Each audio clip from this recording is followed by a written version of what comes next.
Welcome to Ancient Egyptian Hieroglyphs. Hieroglyphics were used as sacred writing, appearing on monuments, statues, and sacred papyrus texts. The earliest symbols that resemble hieroglyphs were on pottery dating back to 4000 BCE. This stylized form of signs and drawings was the only writing used from its ancient origins to the end of pharaonic history. Ancient Egyptians referred to hieroglyphs as the writing of the gods. Considered a difficult language, it was intended for pharaohs, nobility, and priests, and meant to be used in ceremonies, within tombs, and for government records.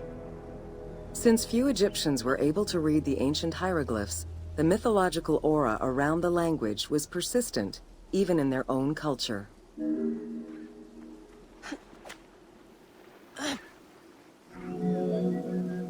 The structure of hieroglyphs offers insight into Egyptian culture, not just in what the translations say, but in the structure of the symbols themselves. They were found on tomb walls, on sarcophagi, on statues, and on pottery, and were meticulously recorded in countless ancient papyri.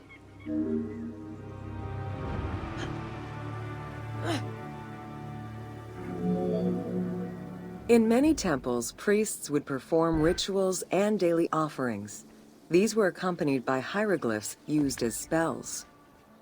In tomb paintings, the hieroglyphs are represented with formulas to recite. These spoken words were meant to be spells which would allow the deceased to benefit from the offerings for all eternity. Spells and offerings were also written for the living, to enhance medicines and cure illnesses.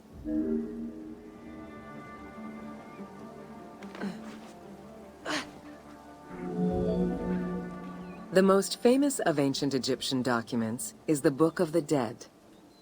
Written in hieroglyphs and hieratic texts, it depicts important spells and rituals.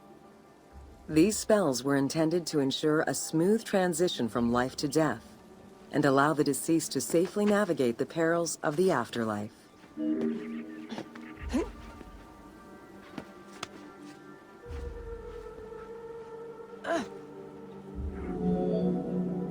Even after it was deciphered, the reading of hieroglyphs remained difficult at times due to the many directions in which they can be read.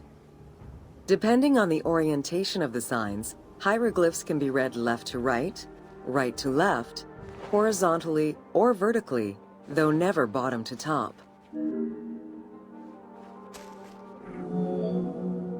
A clue on which way to read is to first notice which direction the figurative signs are facing. If a pictogram is looking to the right, then the reader is meant to start from the right and read towards the figure. Column text on a papyrus begins from the right, then goes top to bottom for each column.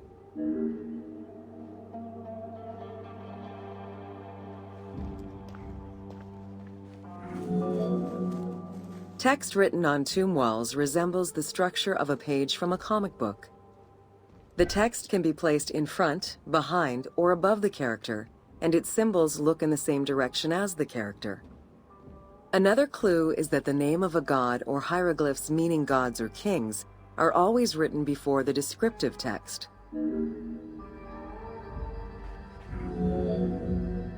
Compared to alphabetical languages, Egyptian hieroglyphs have more symbols. Confronted with the absence of vowels, the Egyptians invented a category of signs. When placed at the end of words, these signs help inform its meaning. For instance, a drawing of a lion will refer to a lion and also relate to the abstract concept of a lion as something dangerous or powerful.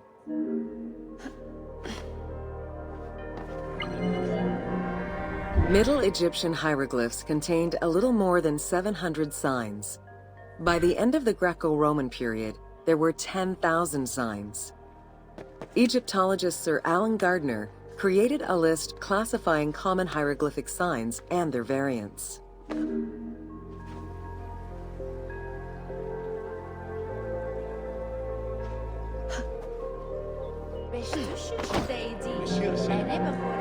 Ancient Egyptian languages have many similarities with Asian and African languages. They have evolved in similar ways to the various forms of written Egyptian. These languages belong to the Hamito-Semitic group. There were 5 clear evolutions in the Egyptian language, each with their own distinctive structure. These languages are known as Old Egyptian, Middle Egyptian, Late Egyptian, Demotic, and Coptic. Coptic is the only living language that allows linguists to define the vowel structure and to distinguish different dialects.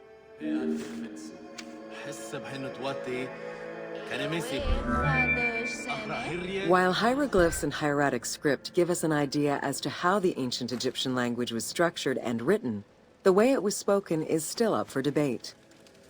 The team opted for English as the spoken language, with the characters using ancient Egyptian and Greek words and accents.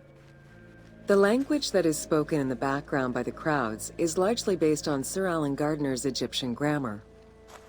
To help resurrect a dead language, we consulted Egyptologists and dialogue coaches to establish our target sound, and cast actors with Arabic, Hebraic, and African backgrounds to bring the game to life.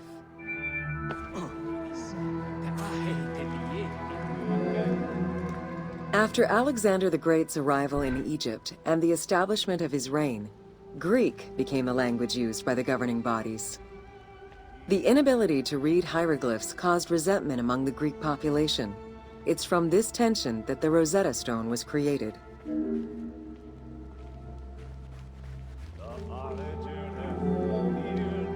The spread of Christianity ended pharaonic culture and resulted in the destruction of its pagan monuments. This also marked the end of hieroglyphic writing and understanding.